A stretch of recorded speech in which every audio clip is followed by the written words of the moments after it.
If you want to make as much money as possible with the least amount of time, this video is for you. Today, we're gonna go over the complete filming and uploading process of a shoppable video as an Amazon influencer. I'm gonna do a live demonstration for you of a video, upload it to my storefront, title, thumbnail, everything that you need to know so that you can be as efficient and effective as possible. Let's start by making the video. So first, what I'm going to do is I'm gonna take the product, make sure I know everything that I need to know about the product, how it works. I'm gonna take everything that the product comes with, but before I even press play, and I have my phone right here, and I'm going to take a video of it live so you can see how I do it, and then I'm gonna take that video and upload it to my storefront.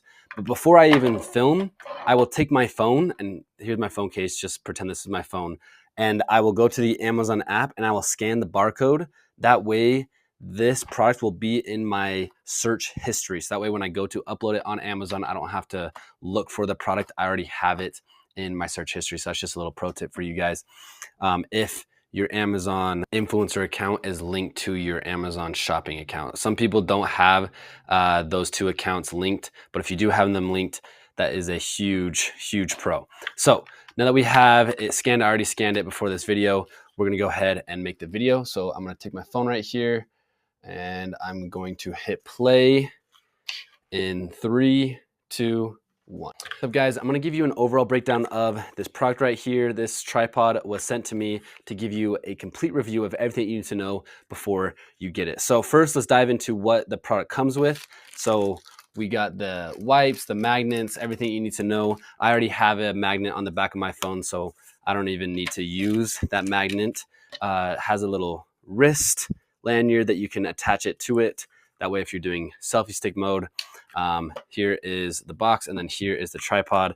This part here on the bottom is detachable, and that's everything that it comes with. Now let's go over how to use it. So first, before I even attach that part, this thing is amazing for travel, whether it's on airplanes, selfie stick, whatever it may be. It is super cool, and here's why. First, you can attach it to a desk like that. So if you're traveling on an airplane, you can attach it and have your phone. That way, if you want to watch, a movie, you could extend it up and attach it there. So that is super awesome to have that. Again, selfie stick. You got a selfie stick mode that you can use like that. You can adjust this. So let me go ahead and put my phone on, whether you're filming in horizontal or vertical, either way. And then it's totally adjustable. So if you want it on you, just like that, very adjustable, any which way. And then you can also turn it 360 degrees, collapse it down. Again, just super compatible with any type of phone, really. And then you have the tripod mode where you can just do like that, set it down. And then what's cool is it also comes with a little remote that you can turn on and use it to film and record, press play, press stop. So that's a quick breakdown of this tripod. I'm a big fan of it. All right, so that video ended up being 2 minutes long. I shoot for anywhere between 60 seconds to 90 seconds. Sometimes videos go a little bit longer than expected, which is totally fine if that is the case. Great. A lot of people think that there is a sweet spot. For me, I just recommend giving the customer enough value so that they know what they're getting before they get the product. I always tell people you're focused on a real review by a real person. So don't worry too much about the time, just try and deliver some value. So now that we have the video filmed, what I'm going to do is I'm actually going to airdrop these videos to my laptop. Now, this isn't necessary. Some people like to upload directly from their phone. Some people prefer the desktop. It's personal preference, but I'm gonna show you the reasons why I like to upload from desktop. So we have it uploading right now. Let me go ahead and share my screen and show you what we're gonna do for the next step. All right, so here's my profile. We're gonna go ahead and go to create content to upload a video.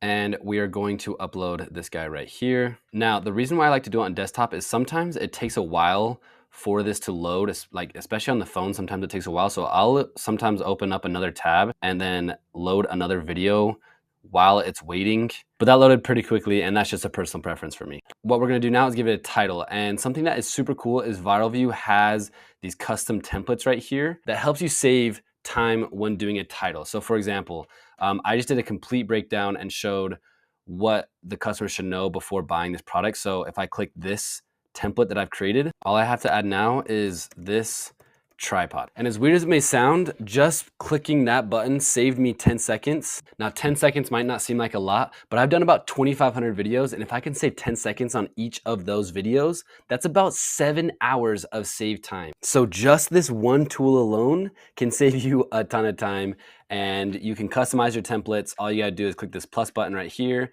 add the template name, and then come down and add the template body. Hit save, and then now whenever you want to use this, you just hit that button and it will automatically fill it for you. Next, let's talk about thumbnails. Now, thumbnails is super interesting. Some people love thumbnails, some people don't care about thumbnails. My advice for thumbnails is if it takes you longer than a minute to make a thumbnail, you are wasting your time. From the evidence and data that we have researched, it seems that thumbnails and non-thumbnails don't have a significant difference between the two. So with that being said, if you're spending 2 minutes making a thumbnail, and let's take my 2,500 video example, that's about 80 hours of time making thumbnails, and that's 80 hours that you could have spent making more videos. Now, if you like thumbnails, great, there are pros. Brands sometimes prefer people that have thumbnails. So my overall recommendation would be, if you're doing a thumbnail, find a system that will help you make it as quick as possible so you're not wasting time. Next, let's go to add the product. Again, we go to browse history, and because I scanned it before, it shows up right here. Click that, and now we're done. But ViralView has a cool new tool where you can now tag the parent ASIN, and I'll explain what that is if you've never even heard of that. But how you do it is you'd click on this product tab right here, and then make sure with ViralView you have the parent ASIN data point turned on. If you don't care about it, you can turn it off, but I like to have it on. And then if there is a parent ASIN, it will show up right here. So now what is a parent ASIN? What am I talking about? Most products on Amazon have multiple variations, whether it's a different style, a different quantity, different flavor, whatever it may be. And when you make a video for a product and you tag it, it only tags one of these variations. So for example, if I were to make a video for this product and I tagged this ASIN, and an ASIN essentially is a combination of numbers and letters that Amazon assigns to every single product. So every single product on Amazon has a unique ASIN. And so if I were to tag this ASIN, my video would only show up on this variation. But if you want your video to show up on every single variation, then you can come up here and copy the parent ASIN. If you hit the copy button here on the left, it copies just the parent ASIN. But if you copy the one on the right, it will copy the parent ASIN and the child ASIN, the one that you have selected right here. So it's pretty simple to tag the parent ASIN, but let me go ahead and just show you how to do it. Obviously with this product, there wasn't a parent ASIN because there was only one variation. So this one is good to go. Let's go ahead and hit submit. But now let's upload the video of that product that you just saw and show you how we're going to tag the parent ASIN. First, let's give it a title. We'll select one of my templates, and then we'll come up and tag the product. And then let's open up the listing again, and then let's copy the parent ASIN. Now I already have the child ASIN, the one selected right here, so I don't need to copy this one. So we're just gonna copy just the parent. We're gonna come right here and tag the parent ASIN, successfully tagged. And there you go, now we got all of the options. So we have the child, the one that we originally tagged, and then we have the parent, and you can see that it's the parent because it has the price difference between the cheapest option to the most expensive option. And if we come here, we can see that the cheapest one is the 6-pack and the most expensive is this 18-pack. So then we just come and hit save. And now my video is going to be showing up on all of these variations. Super awesome. Now, just a quick side note, this video is probably not worth my time because let's come up and look at the ViralView data. Sure, there's no influencer videos. That's great, but there is no 30-day revenue. So this product doesn't even sell.